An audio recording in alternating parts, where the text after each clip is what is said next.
आप सोनीपत को देखिएगा, आज क्या हालात है। सोनीपत चारों तरफ से टोल टैक्स का अड्डा बना दिया गया है। ऐसा लगता है कि जैसे कि हम लोग कैद कर दिए गए हैं। इस बाउंड्री से बाहर जाना है, पानीपत जाना तो पैसे दो, लोहाना जाना तो पैसे दो, रोहतक जाना तो पैसे दो। हम क्या बना दिए हैं? कौन सा विकास है जी?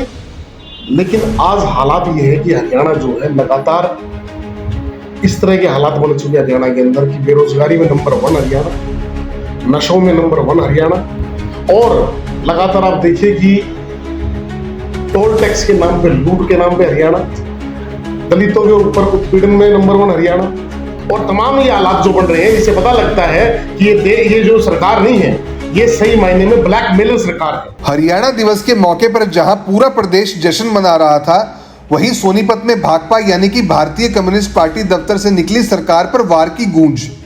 पार्टी के जिला सचिव एडवोकेट राजीव वर्मा ने प्रेस कॉन्फ्रेंस में बीजेपी सरकार पर ऐसा हमला बोला मानो जुबान से चिंगारियां निकल रही हों।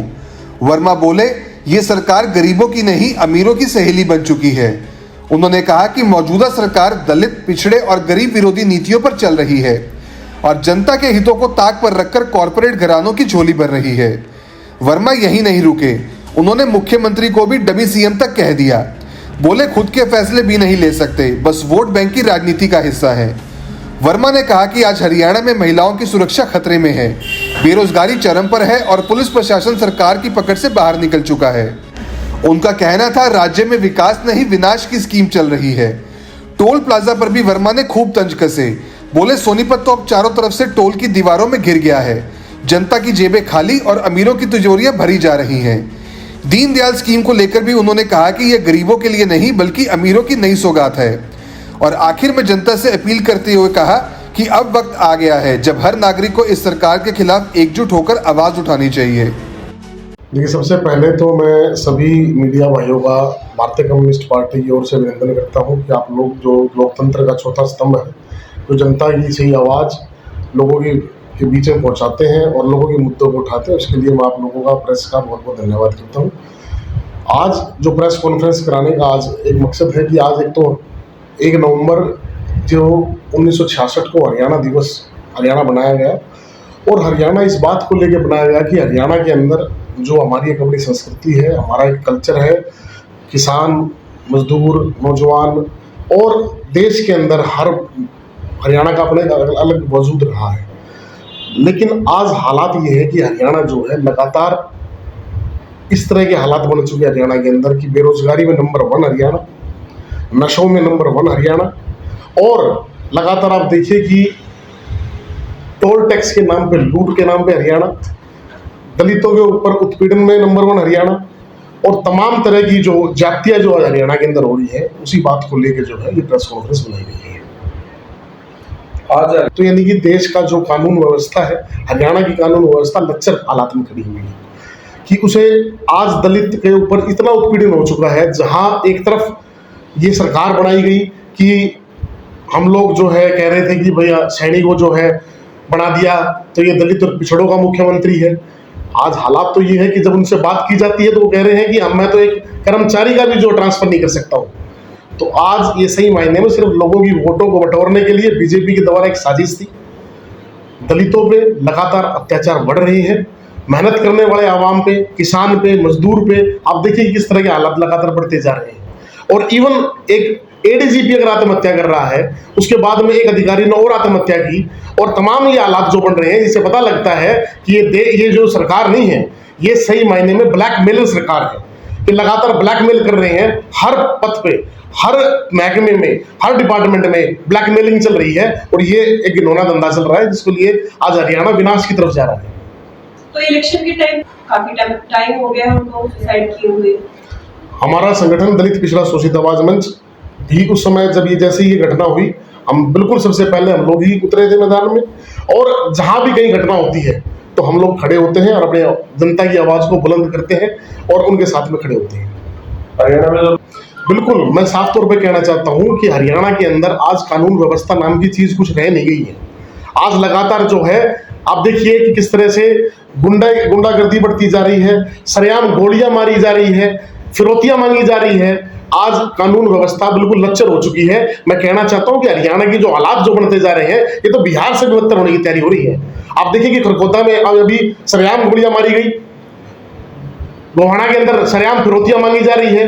तमाम कितने लोगों के पास में आप देखिएगा मैसेज आते हैं फिरौती के नाम पे। कितने लोग हैं जो बोल पा रहे हैं और कितने जो बोल भी नहीं पा रहे हैं, लगातार दबे पांव से पैसे भी दे रहे हैं। आज ये हालात हरियाणा के बन चुके हैं।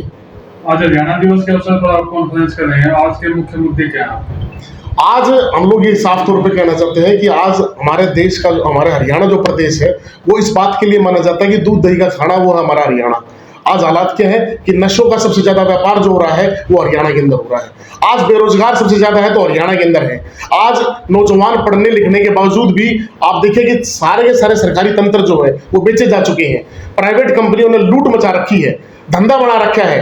तमाम कॉरपोरेट जो है आप देखिएगा कि कभी दीनदयाल की आड़ में कौन है ये लोग? ये वही लोग हैं जो भूमाफिया है, ये वही लोग हैं जो सरेआम सरकार के साथ आज हम अगर हम बात करें इसकी सैनी साहब जो मुख्यमंत्री है, बालू माफिया ये, भू माफिया ये, तमाम वो लोग आज माफियाओं का राज हो चुका है।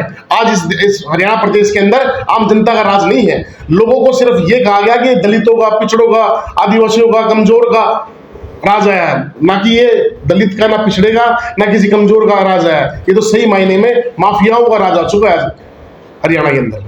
तो क्या सर? देखिए हम लोग लगातार जब भी हम लोगों ने संघर्ष करते हैं तो लगातार आंदोलन भी लड़ते हैं। अभी जब ये घटना घटी उसमें भी हमारी पार्टी जो है चंडीगढ़ भी मिलने के लिए गए। आप देखिए कि हालात क्या है कि जिसने आत्महत्या की आवाज उठाई उसकी वाइफ नहीं, उसी के खिलाफ मुकदमा दर्ज कर दिया जाता है, कोई सुनवाई नहीं। यानी कि आप बोलोगे नहीं, आप पिटो भी, बोलोगे तो मुकदमे भी दर्ज करे जाएंगे। इस तरह का माहौल बना दिया आज लोगों ने। आपने देखिए कि कर्ज नहीं, आप देखिए आज कल ही मैं देख रहा था कि ऑक्सफोर्ड यूनिवर्सिटी के अंदर जो है एक प्रोफेसर ने बहुत बढ़िया भाषण देते हुए कहा कि आज देश के अंदर, पूरी दुनिया के अंदर जो है 700 गुना अगर किसी का पैसा बढ़ा है तो अदानी का बढ़ा है। अंबानी ने पूरी दुनिया के अंदर सबसे ज्यादा तरक्की की है। एक तरफ तो वो लाइन है और दूसरी तरफ आज भुखमरी के अंदर हमारा देश जो है किस सूचकांक पे पहुंच गया है, 144वें पायदान पे जाकर खड़ा हो चुका हमारा देश जो है। आज हालात ये है, कहां गई वो 2 करोड़ नौकरियों का वादा?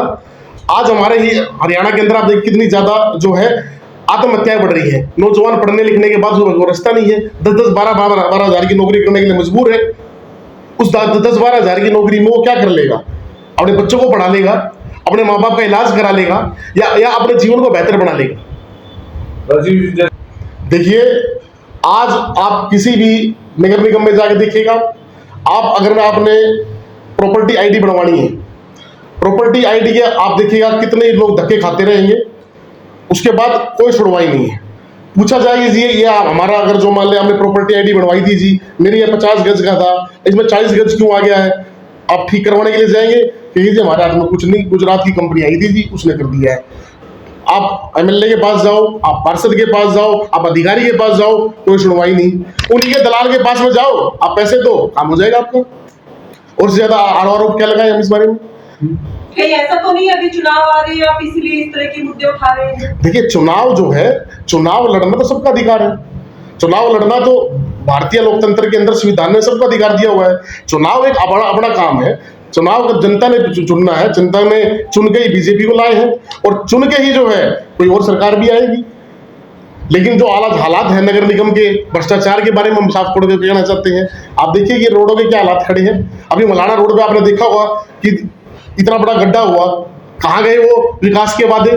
आप सोनीपत को देखिएगा आज क्या हालात है। सोनीपत चारों तरफ से टोल टैक्स का अड्डा बना दिया गया है। ऐसा लगता है कि जैसे कि हम लोग कैद कर दिए गए हैं। इस बाउंड्री से बाहर जाना है, पानीपत जाना तो पैसे दो, गोहाना जाना तो पैसे दो, रोहतक जाना तो पैसे दो। हम क्या बना दिए हैं?